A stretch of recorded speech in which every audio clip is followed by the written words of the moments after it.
Hey film fans, welcome to CINEPRO, your ultimate hub for all movie recaps. From heartwarming classics to the latest blockbusters, the movie noise starts with Joo-hee was driven to the edge by the noise coming from upstairs. So she decided to stick sponge pads on the ceiling in hopes of reducing the disturbance. But just as she was about to finish, the irritating noise once again echoed from above. Joo-hee immediately took out her camcorder to record the sound, planning to use it as evidence when confronting the upstairs neighbor. Yet, in the next second, a strange grinding noise came from the balcony. Suddenly, the phone rang, and she casually placed the camcorder on the table, pointing right toward the balcony. But on the other end of the line, no one spoke. Then, with a loud crash from upstairs, the lights in the house suddenly went out. Just as she was puzzled, the lights quickly returned to normal. Hearing the noise upstairs continue, she could no longer bear it and prepared to go upstairs to argue with them. She had no idea that at that moment, a woman's shadow was on the balcony, and the strange grinding sound rang out once again. And just like that, Joo-hee disappeared. 4 days later, the company noticed Joo-hee had not come to work. So they called the police, who soon contacted her sister Hwang. Because Hwang had been staying at the company dormitory due to long hours of overtime, she had not been in touch with her sister for quite some time. When she returned home, she found a note stuck on the door, reminding them not to make noise inside the house. Soon after, Hwang walked into the apartment and found the living room in complete disarray, and her sister's bedroom a total mess. She was furious at the sight and immediately tried calling her sister only to find the phone switched off. She recalled how her sister had complained about the constant noise from upstairs, but because Hwang had hearing problems and could not hear anything without a hearing aid, she had never understood Joo-hee's breakdown. She even said that since they had already bought the apartment, they should adapt to it no matter what, which left Joo-hee speechless. Hwang began to suspect her sister's disappearance might be related to the noise. So she went to Joo-hee's workplace to ask her closest colleague, Kuna, about the situation. Kun said that whenever he spoke with Joo-hee on the phone, she would always ask if he could hear strange noises, but he had never heard anything at all. Later, Hwang returned home and found her sister's phone, but it was dead and turned off. This struck her as very strange because her sister usually carried her phone everywhere she went, but now it had been left behind at home. She prepared to charge the phone to see if she could find any clues, but when she bent down to pick up the charging cable from the floor, she unexpectedly noticed a large moldy stain on the ground. Before she could react, a knock came at the door. After asking who it was, she learned the visitor was the resident downstairs in 504, coming to tell her to keep quiet. Although Hwang explained that no one had been home in recent days and the noise could not possibly be from them, the man refused to listen. His eyes were cold, and he threatened that if the noise continued, he would tear her mouth apart. After the man left, Hwang saw a woman with long hair standing motionless at the end of the hallway, which left her terrified, and she immediately shut the door. After the phone was fully charged, Hwang tried to unlock it, but she did not know the correct password. The next day, she went to the security office to ask the guard if he had seen her sister recently. The guard said that some time ago, Joo-hee had come to complain about the noise, but he had not seen her for quite a while. When Hwang mentioned the resident in 504, saying that he was always disturbing them, the guard explained that Jung Kim, the resident of 504, had also been troubled by the noise and asked her to understand. He casually added that because the apartment was number 604, the neighbors would pay extra attention. Just as the guard was about to explain what had happened in 604 before, a woman hurried over to report a foul smell coming from the basement, asking him to check it immediately. When the guard opened the basement door, a wave of stench surged out. He explained that since 10 years ago, some inconsiderate residents had been throwing garbage there, and over time, it piled up to the mess it had become. To stop the residents, the guard said he had locked the basement door, but some still threw garbage inside through the window for convenience. Cleaning it up would cost hundreds of millions of won, and since no one wanted to pay, the matter was left unresolved. A few days later, Hwang quit her job and moved back home so she would have more time to search for her sister. That day also happened to be her birthday. Looking at the table full of kimchi, she could not help but think of her sister. Joo-hee knew Hwang loved kimchi, so every birthday she would make plenty for her. But this year, there was no Joo-hee to share it with. At that moment, Hwang thought of something and decided to try her birthday as the password to unlock her sister's phone. To her surprise, it worked. When she opened it, she found many recordings. She randomly clicked one, but after only 2 seconds, a loud crash rang in her ears. Because she was wearing her hearing aid, she could not tell whether the sound came from upstairs or from the phone. Later, she went back to the bedroom and continued continued listening. She heard her sister's voice full of complaints and realized how desperate Jui had been at the time. Then she heard what seemed to be another person's voice in the recordings. Though she could never make out what was being said, she felt as though the voice was right beside her. Yet, when she looked around, there was nothing. The next moment, she thought she heard her sister's voice in her ear, frightening her so much that she threw the phone away. Not long after, the doorbell rang again. This time, Zhuang clearly heard her sister's voice outside, repeating the same sentence over and over. Feeling something was wrong, she refused to open the door and instead peered through the peephole. The figure outside had darkened pupils, clearly not Jui. Then the strange grinding sound came again, mixed with piercing noise, tormenting Yuang until she collapsed to the floor.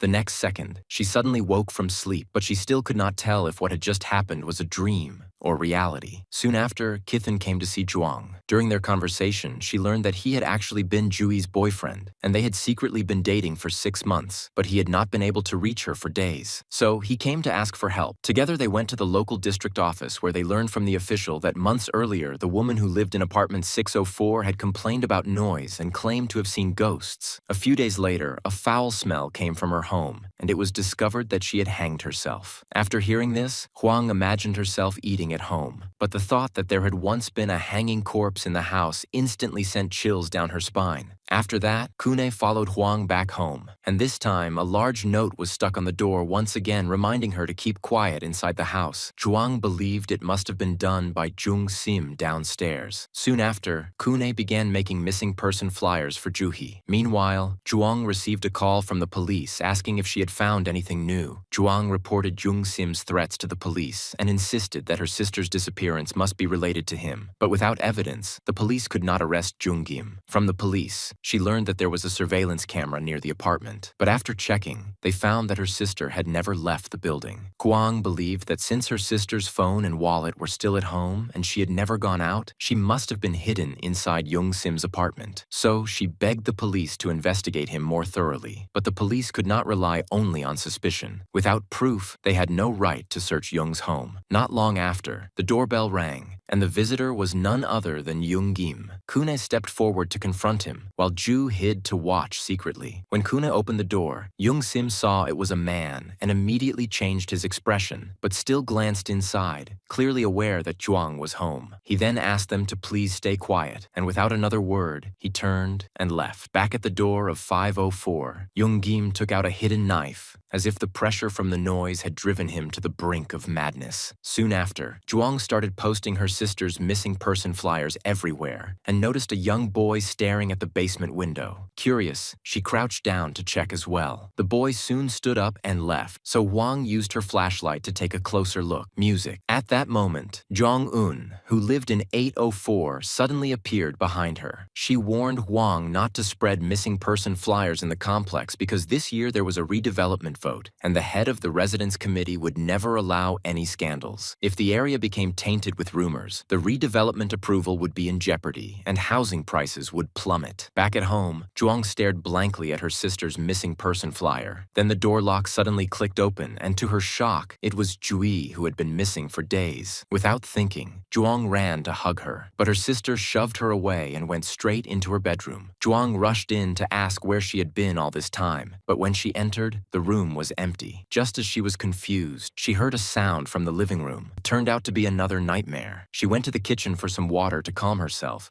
but accidentally saw what looked like a figure on the balcony. Terrified, she wanted to run, but Jung Sim suddenly appeared at her door, repeatedly trying to enter the code. Luckily, the shadow on the balcony had vanished, so she grabbed a kitchen knife and walked onto the balcony without hesitation. After confirming there was nothing there, she looked through the peephole and saw that Jung Sim had already left, finally letting her breathe a sigh of relief. By now, Jung Sim had been completely driven mad by the noise, searching floor by floor for the source. He soon lost patience, shouting angrily in the hallway. As he turned, he suddenly noticed someone staring at him from the upper corner of a door. At that moment, the motion sensor light switched on and he turned to look more closely. He ran while glancing back until he accidentally smashed through glass and fell to his death. The next morning, Zhuang heard police sirens and rushed downstairs only to see that the dead man was Jung Sim. The officer she had spoken to earlier came to her side, and she immediately told him the victim was the resident of 504, asking them to search his home for her sister. But the police explained they had already searched and found nothing unusual, no trace of anyone being hidden. They suspected Wang was imagining things due to stress over her sister's disappearance, and warned her not to accuse others without proof. At that moment, the head of the residence committee also came and told her to stop causing trouble and damaging the community's reputation, or she would regret it. She even claimed that apartment 604 seemed cursed, saying everyone who lived there ended up acting insane and even those above and below were not normal. Kwang did not understand what she meant, so she went to apartment 804 to find Jong-un. Just then, a little girl ran past behind her, and Jung-in explained it was her mischievous daughter. From Jong-un, she learned that the woman who once lived in 704 always accused her of making noise. To get back at her, the woman stood on a chair and banged the ceiling with a frying pan, trying to give her a taste of her own medicine. But the noise disturbed the man living in 604 at the time, and in his rage, he stormed into 704 and attacked the woman with a hammer. When he realized what he had done, he fled, but the woman did not die immediately. In her final moments, she kept pounding on the walls and floor for help, while the sound of grinding teeth kept coming from her mouth. The neighbors all dismissed it as just noise and ignored it. When her body was discovered, the residents, afraid redevelopment approval would fail, all agreed to keep silent. From that day, the man in 604 disappeared and no one knew where he went. Huang then asked Jong-in, who lived in 704 now, saying strange noises came from there daily. But Jong-un told her the place had been empty ever since the woman's death. Zhuang was stunned. When she got home, she found another note stuck on her door, which shocked her even more. She had always thought it was Jung Sim from 504 who left the notes, but now that Jungim was dead, it meant someone else was behind them. This time, however, the paper was blank. When she tore it down, she found words carved into the door with blood, cursing her to go to hell. The next day, Huang once again posted her sister's missing person flyers around the complex. At the same time, the redevelopment meeting was being held, and the head of the residence committee tried to show her kindness by expressing condolences for Jung-im. But as Huang walked through the crowd, she noticed one of her sister's flyers trampled underfoot, and a mix of sorrow and anger burned inside her like a lit fuse, leaving her trembling. She yanked out the microphone from the chairman and shouted that her sister had disappeared mysteriously in this complex, saying she did not care about redevelopment. She only wanted to find her sister. The chairman rushed to silence her, demanding she stop, and they quickly broke into a heated argument until the residents pulled them apart. But Zhu Yang still refused to give up, shouting that her sister must have been hidden somewhere in the complex. At that moment, Kithan arrived, saw the scene, and pulled Yuang away. He told her that through his investigation, he had found no record of the man from 604 ever leaving on surveillance, which meant he might still be hiding in the complex. Hearing this, Huang suddenly thought of the basement because the stench was so overwhelming that no one had ever searched it. So they gathered their courage and went into the basement, splitting up to search through the piles of garbage. At this moment, Kun searched while filming with his camcorder and unexpectedly discovered a shadow in the corner. He tried hard to calm himself, then took out his phone to confirm again, and saw that the figure lying on the ground was the man from 604. When he tried to approach to check if the man was still alive, a piercing noise suddenly rang in his ears. The next second, the man's head suddenly rolled to Kithan's feet. Meanwhile, Zhuang found nothing and went to meet up with Kuna, but she noticed that something seemed off about him. She wanted to take a closer look, but an unbearable shrieking noise struck her ears. Then she saw Kuna's body twitch suddenly,